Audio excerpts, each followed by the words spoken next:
Hello, Dr. Shea. I decided instead of typing up a long report of my Project 3 demonstration, I will just do a screen capture and show you everything. So, number one, let's start with my network configurations and talk about, what access lists are applied to which interfaces um, and directions and for what purposes. All right, so here's my main router. All right, so this is my internal network. This is my demilitarized zone, and this is my external network.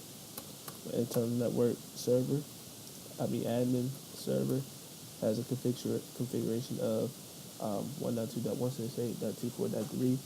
The admin subnet is between um, 2 and 31.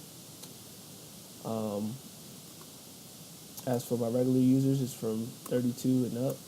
This one has an IP of .35. Um, as for this is my demilitarized zone. This is my Eagle server. That's that IP. And this is my admin server. All right. Here's my external network.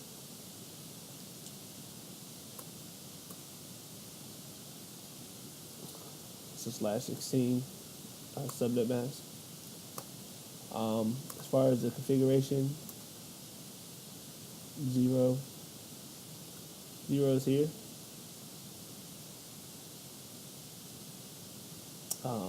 01 is here, and 11 is here. Just to show you, 0, 01, 01, 10. All right, so that's that. As typical, standard configurations for each. All right. So as far as my access list goes, they do all work. Some of them have redundant rules that came from me testing and trying different things to get my firewalls to work.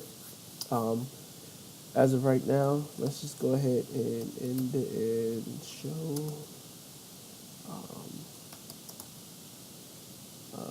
running config. So as of now, um, I have. Let me just show you.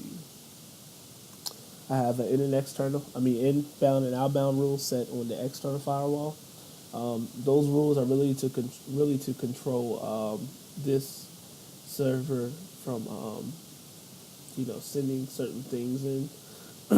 Since these firewalls are restrictive, each um, each service that each client wants to use must be defined within the rules, or will automatically deny.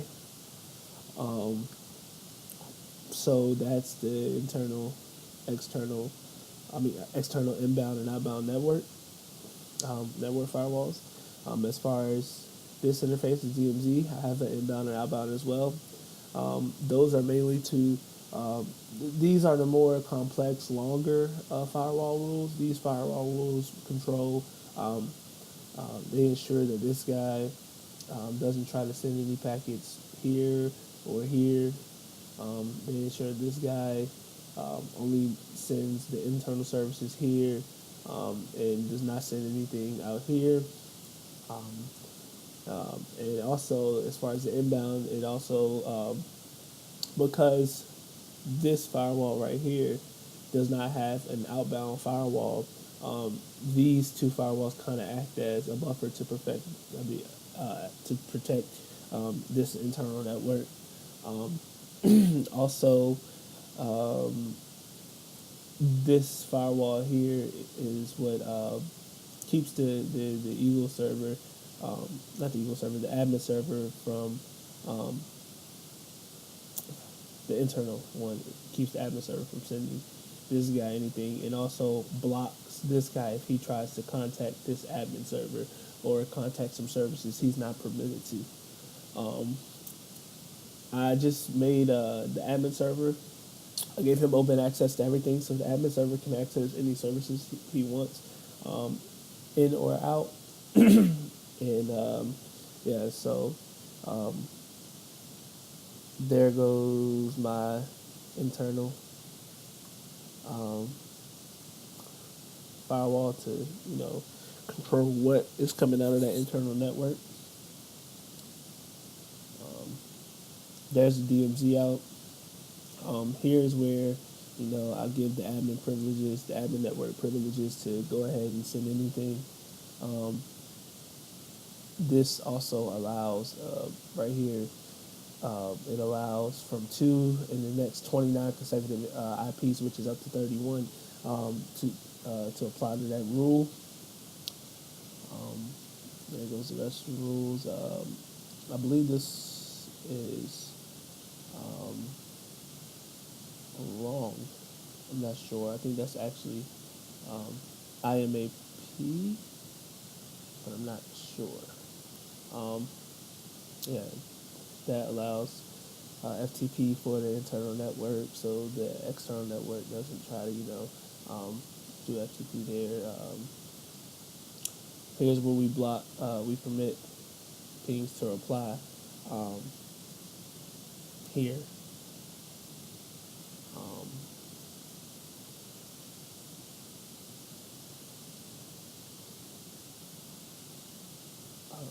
so this is our external out. I mean, that's pretty straightforward. But I do want to say right here, this allows our pings to be able to exit the exit the firewall and get to the external network. This allows the external network to reply but not send anything. Um,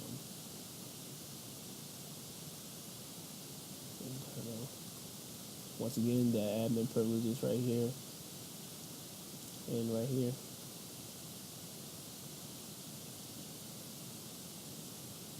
I really could have avoided doing this just by doing this first. And this is our DMZ inbound. A lot going on here. A lot of redundancies here. Um, but pretty much I did like a trapdoor situation to where I had some issues with some of my network. I would thought had issues with my firewall, but when I soon found out, as you probably will see in the demonstration, um, the actual issue was that whenever some of these protocols in this software, like HTTP, goes out port 80, when it replies, it tries to reply to port 81 or port 82. So it was getting blocked. So, but I didn't know. So that's why you see all these rules added. And then you see right here is actually where I permitted it, so it can't reply. So some of this stuff is redundant. But I figured, if I go ahead and deny anybody that's trying to contact the admin server, since since the admin is already logged in here, anybody else that comes in will get denied before these any come into effect. So that was the logic behind that. And yeah, so time for the actual test.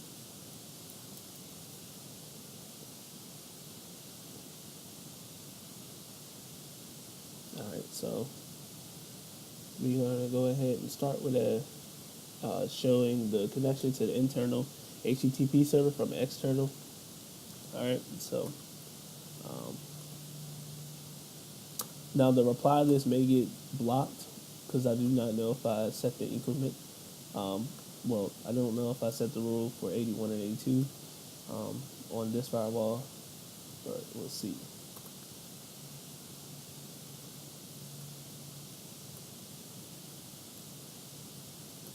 So typical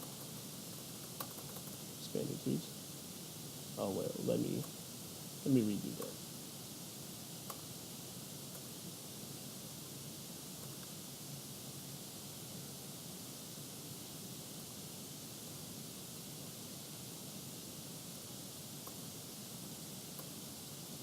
All right. All right. So our packet comes here. You can see it permits any TCP inbound that comes through port 80, and it checks the DMZ out, and it sees that it's permitting any TCP host that is going to that any TCP that's going, I mean any outbound traffic, I mean inbound traffic that is going to the Eagle server, which is 254, through port 80. So it permits that, it allows that to go through, and we may actually get a response. Let's see. All right, so this would have responded because in the rules it says it should. It says it just got denied because it wasn't there. But if you see, there goes that thing I was talking about where it increments, and I just didn't set the rule for it to allow port 81. It was only supposed to allow port 80. So that way it didn't work as far as the reply to the HTTP. So now let's show SMTP from internal. I mean SMTP connection to internal from external is permitted. So we're going to go ahead and set here.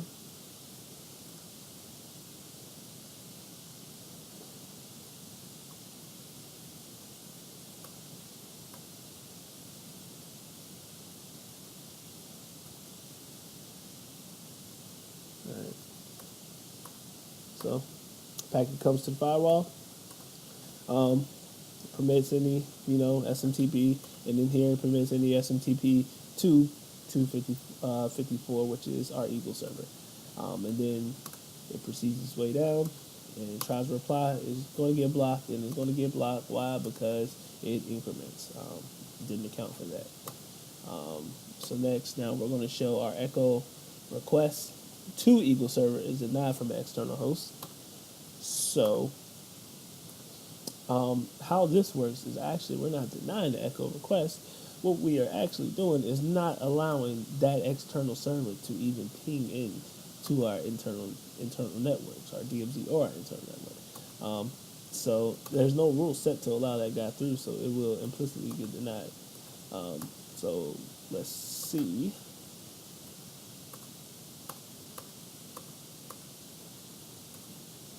All right, so we got a little mixture here. I didn't delete the last one, but yeah, here's the ICMP. It's proof to you. Port.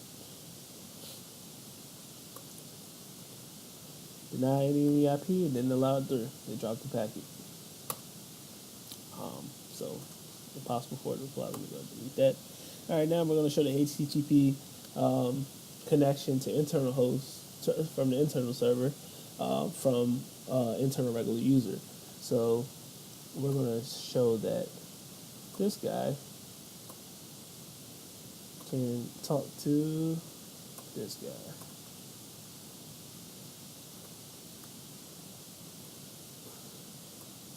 All right, comes to the firewall. Now permitted any HTTP, which is www 480, and it falls under that criteria once again. Let's see, this reply may or may not get denied on the way back. So this is allowed to get through. Yeah. And that is because I permitted, I didn't show it, but, that's where I set that trap door. After that trap door that I set port 81 open because I knew I ended up figuring out that it was going to implement. So that communication works. Now we have to show our connection to the external HTTP server from an internal user. So let's reset. Let's go ahead and show that this guy, HTTP, can talk to this guy. We're going to port 81.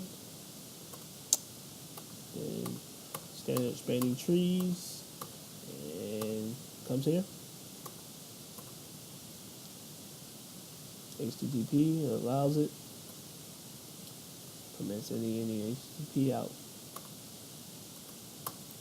Goes, responds. Let's see if it can respond. And no, why? Because it incremented right there.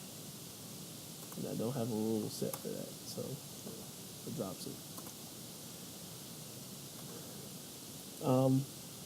Now we need to show echo request to external hosts from internal regular user host is permitted.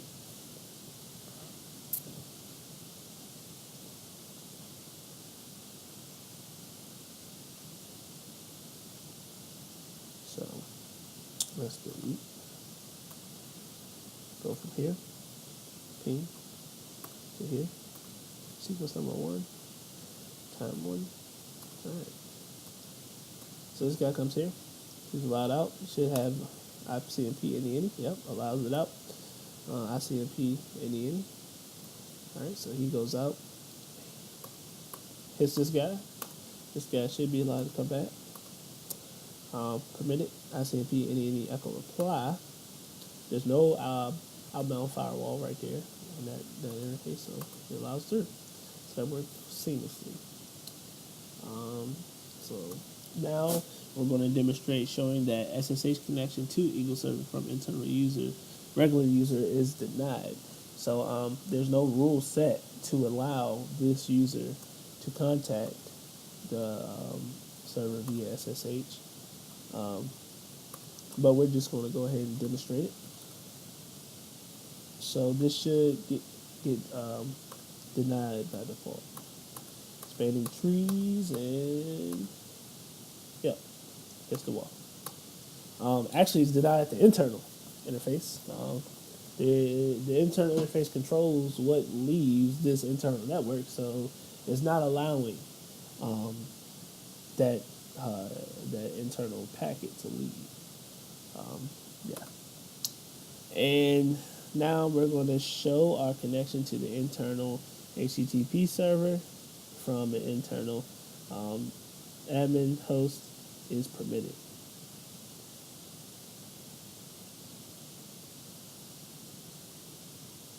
So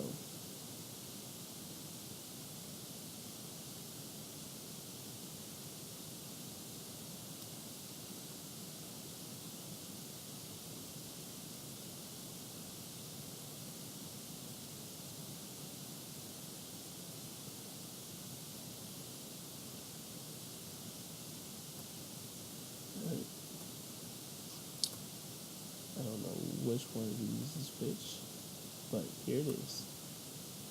Nope. So I didn't go and do that.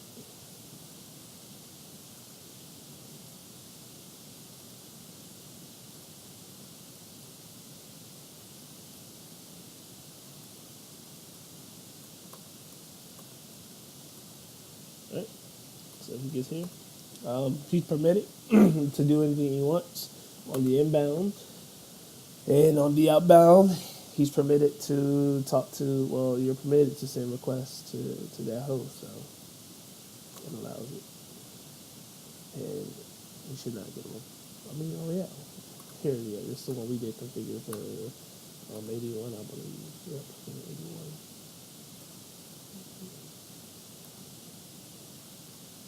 Yep. So, so finally, we want to show our SSH connection from Eagle Server to the internal admin is permitted. So we're going to go ahead and show that.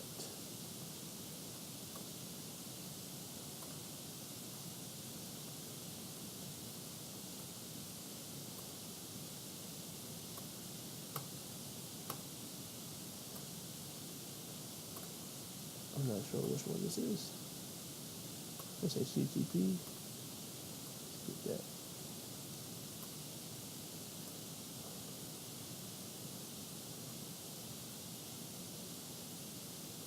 Yep, so it permits it through here, but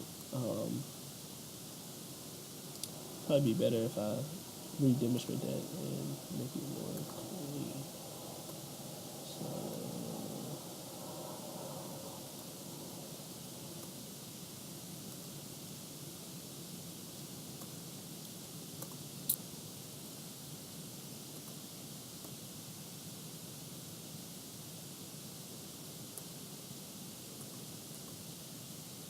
all right, he gets here. So, like I said, that admin network, it applies to that. Um, Once again, that admin network.